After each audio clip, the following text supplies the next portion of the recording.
Welcome, new students, to Shiz University. Miss Elphaba, you can room with Miss Glinda. The long-anticipated Wicked was a theatrical phenomenon, brought to the big screen, and while watching the first part of the film, I couldn't help noticing that it's a labor of love. The cast and crew put their all into bringing Elphaba and Glinda's stories to life for a new audience. I loved everything about the film, but I'm someone who appreciates the most minuscule of details, meaning I noticed many Easter eggs throughout the film that referenced the original Broadway production and the beloved film, The Wizard of Oz. In today's video, I want to appreciate the dedication that went into making Wicked by bringing attention to some Easter egg moments that made me smile while watching the film in theaters. That was you who made all that happen.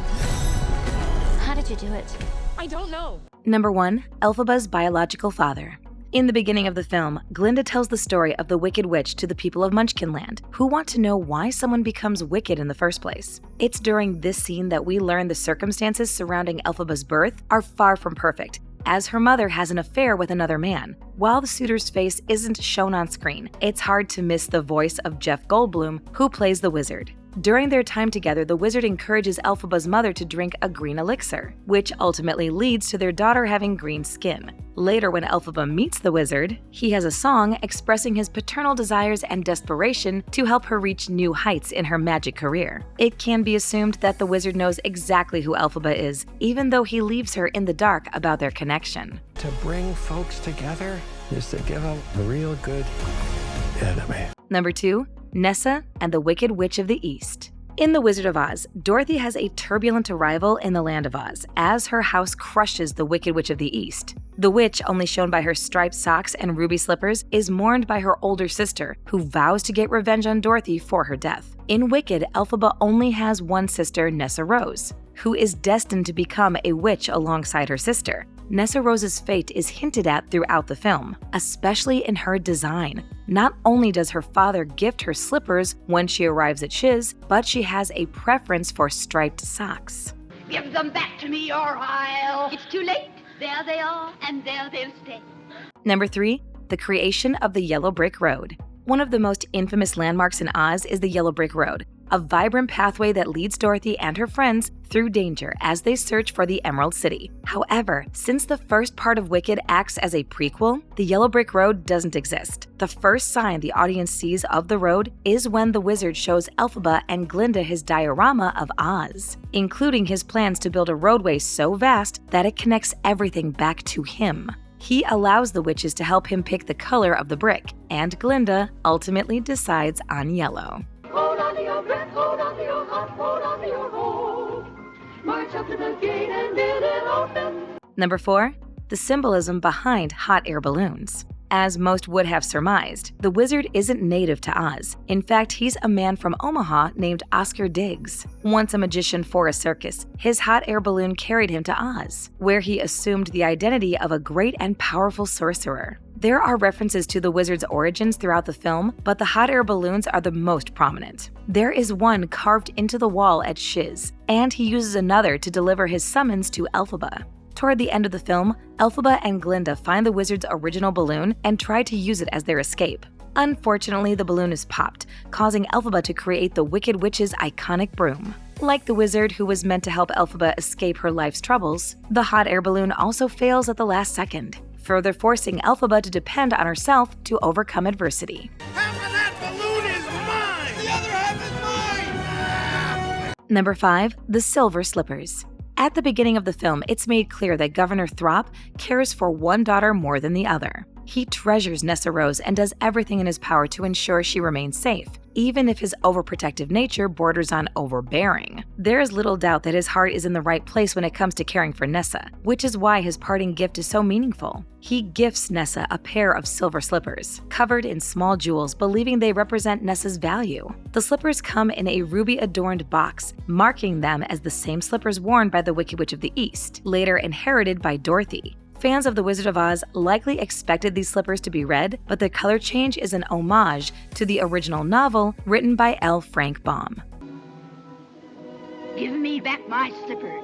I'm the only one that knows how to use them. They're no use to you. Number 6. Elphaba's Visions. In the song The Wizard and I, Elphaba claims to have a vision about her future, where people chant her name. When listening to the soundtrack, this could be as inferred as Elphaba imagining her future with optimism, as she believes the wizard would understand her enough to free her from her dreary life. However, in the film, we can see that her vision is a manifestation of her magical powers, and what she's actually witnessing is the film's opening scene, as the people of Oz celebrate her death. She later has another vision about Dr. Dillamond, showing the audience his fate after he's taken from Shiz. It's likely that Elphaba will continue having visions in Wicked Part 2, warning herself and the audience of incoming conflict. You're the one the wizard has been waiting for.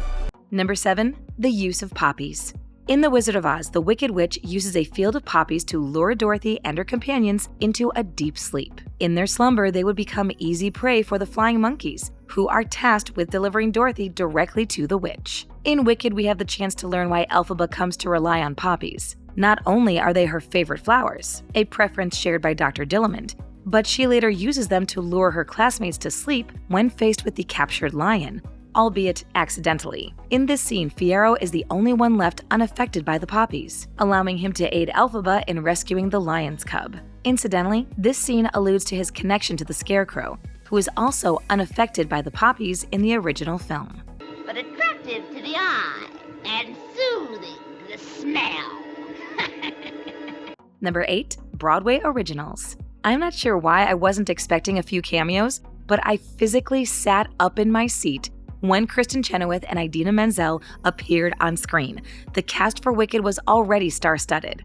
It was only natural that the film would find a way to include the Broadway legends who first brought Elphaba and Glinda to life in the early 2000s. Chenoweth and Menzel could have had their roles minimized to a few lines as the Emerald City's actors, but instead the film allowed them to interact with Ariana Grande and Cynthia Erivo, which was an absolute joy to witness as someone who loves the original musical.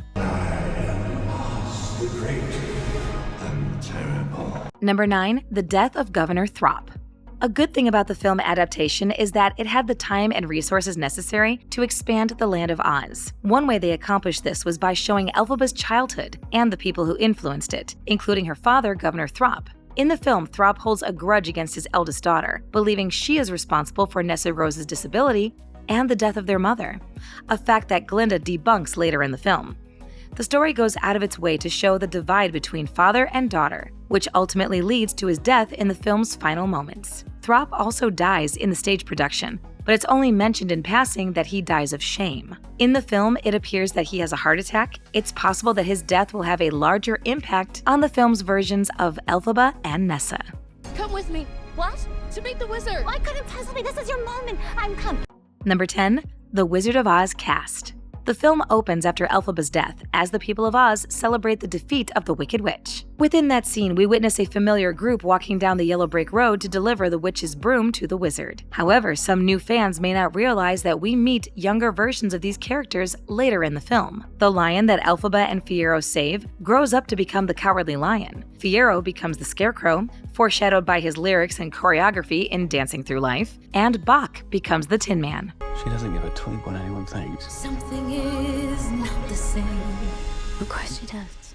The scope of the film and the range of the cast are a testament to how much love went into creating this new version of Wicked for the modern audience. The Easter eggs felt like the cherry on top of the entire experience, as they helped bring multiple stories across various forms of media together. They certainly helped make the Land of Oz feel like a world the audience could step into. And I look forward to seeing what other details make their way into the second part of Wicked. It's the wizard who should be afraid of me. Thanks for watching. If you enjoyed this video, hit that like button. Subscribe to our channel and turn on notifications to stay updated on our uploads. A real sorcerer who possesses true magic has become all too rare.